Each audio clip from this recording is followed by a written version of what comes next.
talked about the valley of the substance of death in Psalm 22. The substance of death.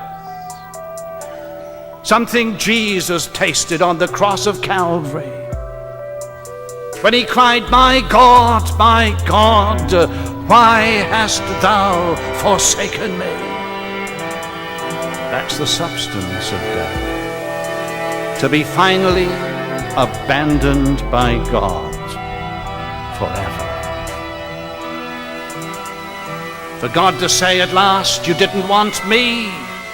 You didn't want my Son. You didn't want my Word. You didn't want my people. You didn't want my Holy Spirit.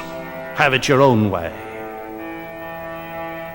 Depart from me, ye cursed, I never knew you." And to be abandoned by God forever. That's the substance of death. That's what Jesus tasted on the cross. When he who knew no sin was made sin for us. That's the substance of death. But you see, where you have a shadow, you not only have a substance, you have a light. Can't have a shadow without a light. Some years ago, when I first came to North America, I was living in the city of Vancouver in the province of British Columbia. One Sunday morning after the church service, the pastor read a letter. It was a letter written by a former medical missionary by the name of Dr. Northcote Deck.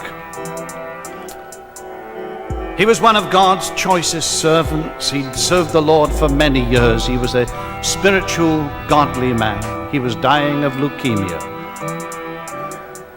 Being a doctor, of course, he knew exactly at what stage he was. He knew how little time he had left. And he wrote this letter to this particular circle of churches where he'd had fellowship over the years. He said, "Brothers, sisters of mine, I'm dying."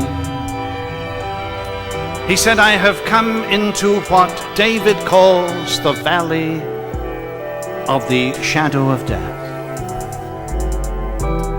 But," he said, "I have found no shadow. On the contrary," he said, "I have discovered that the path of the just is as a shining light that shineth more and more unto the perfect day." That's just what Jesus said, isn't it? "He that followeth me shall not walk in darkness, but shall have the light of life." That's the great difference between the death of somebody who can say, "The Lord is my shepherd," and the death of somebody who never knew the shepherd. When an unbeliever dies, he goes out into the dark. The Bible speaks of the blackness of darkness forever.